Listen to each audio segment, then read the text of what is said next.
This video is sponsored by Motion VFX. If you're a creator and you don't have good photos and videos of you, you're holding yourself back. But most of us are stuck working in the business, filming, editing, posting, and never work on the business. Vision, process, branding. One of the easiest ways to change that is to build a visual toolkit. Photos and videos of you doing your thing. People watch what you make, but they follow you. So today I'm bringing you behind the scenes of a content shoot and sharing practical tips, all so you can create your own toolkit and put it to work. All right, so I am here in Atlanta with Zach, who is visiting for a few days, and we're capturing some photo, video content. I'm going to be planning to use these things across a bunch of different use cases for my brand. Instagram stories to promote my products, to place on my website, to place in media kits, or do brand presentations, or even just in my own YouTube videos. I could use these from time to time. There's so many use cases to have some good, high quality portraits and behind the scenes style photos showing what it is that I'm doing. I always like to get behind the scenes content while actually working on projects, but it is nice from time to time to set up stuff like this to go get some intentional visuals made. It's less stress, more controlled, and can be more effective.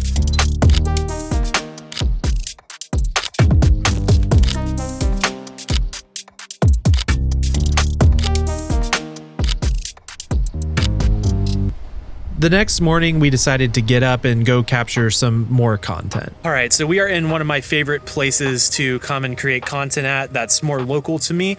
We met up with a good creator friend, Edward, and now me and Zach are gonna go shoot around and see what we can come up with. Friends help friends make content together. This is my go-to BTS rig right here. Easy, just the size, just the rotation. Vertical, get some wide. Nice. It's easy, works good, and then we can just do our thing while this captures extra content for me.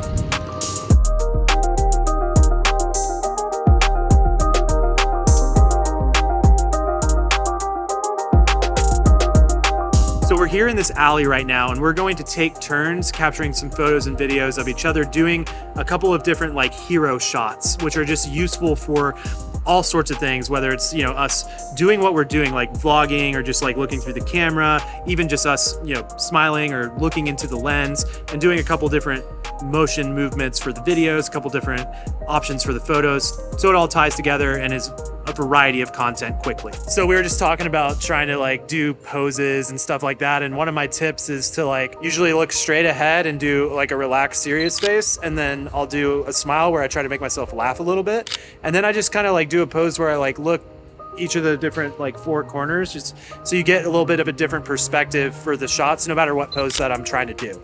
The big hack with poses is subtlety. Whatever motion you think you're doing, like probably do about half that. People tend to tense their shoulders, or they tend to there's tension up in the forehead, and it's like you're kind of squinty because you're like, oh, this is serious. I'm trying to do a serious face. And it's like, you don't really ever want a serious face. You usually just want a relaxed face. And so relaxing your shoulders, settling into a pose and kind of like just chilling there, oftentimes will be more natural to you and will translate better in the photos, and you'll be happier with them. A lot of times it's going to be better to find spots that have more shade because the light is going to be instantly diffused, kind of like what happened just now as I stepped into the shade. I can change my exposure a bit, and you'll notice that the face is a lot more softer and more flattering than it was in the harsh light. So this would be a decent space to shoot if we wanted to capture a quick photo. And I think Zach is lining up something right now. And so we'll see how that turns out.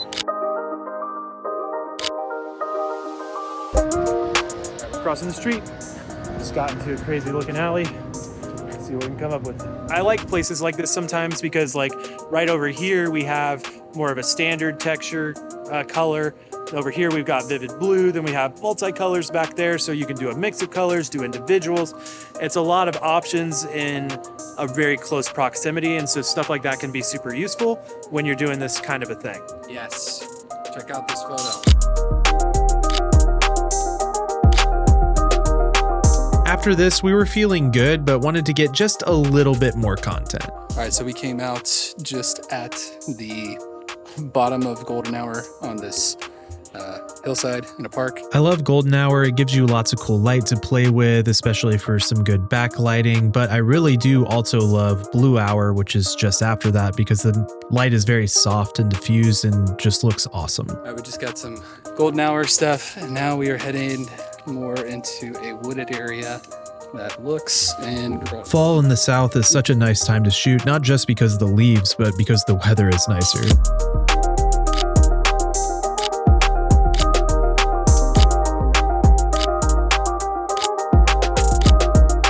I think we got some cool stuff. Yeah, I'm pretty happy with everything. And that's unedited. Once we edit it, it's going to be even better. So these are a few of the raw clips from the shoot, and I thought it'd be cool to see them in action in today's sponsor spot. Let's check it out.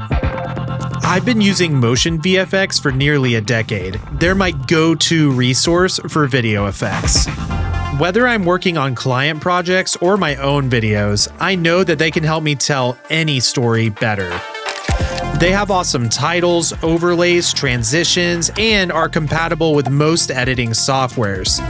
And the best part is their drag and drop style workflow is super easy to use. Ultimately, they just help me stay creative. Right now, they are running their final price cut, which is their biggest sale of the year with discounts up to 50% off. The sale is going from now until December 7th. I'll place a link in the video description below. Let's talk about some more examples of how you can use this visual toolkit. First, YouTube thumbnails. If you're going to take the time to create some good photo and video assets for yourself, you're going to walk away with a couple of good portraits, and you can utilize these in YouTube thumbnail design to boost click-through rate. Your website hero is next, and this would be a great place to utilize one of these images. It can instantly make a great impression that can help build trust. Next is your profile picture across all the different platforms: YouTube, Instagram, TikTok, Facebook, wherever it is that you're showing up at. If you can look consistent everywhere, people will recognize you faster. Next is your own media kit and or pitch deck. Whenever you're talking with brands, it's really beneficial to have a strong presentation. Next is your social content, whether you're doing Instagram stories or cover photos for vertical content or carousel posts. You're going to have these great photos that you can pull from in the design process. Then there's collaborations and or features. If you're working with another creator or partnering with a brand, you're going to have some great assets to send over to them if you're being featured on their account. Then there's email. Whenever you're designing newsletters or email updates or branding promotions, like, you're going to have these awesome photos that you can integrate into that design to carry consistency, authority, and stand out. And then there's your own product designs. Whether you're doing courses or digital downloads, you'll be able to integrate these photos and videos into that design for, again, consistency, branding, awareness, and just a quality look. Then there's live event presentation, which this is actually something I got to do recently, where Sony actually flew me out to do some live training on their cameras, and I got to put together a whole, presentation utilizing photos and videos that I've captured over the years on shoots like these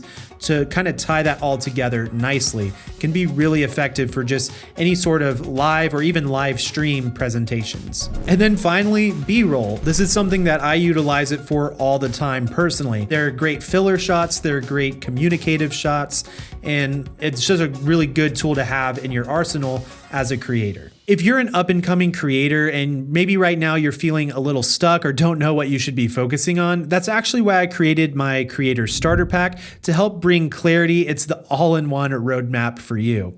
Or if you want to see me and Zach hang out some more, you can check out this video here. I've placed links and resources in the description below. Thanks so much for watching, and as always, stay creative. Peace.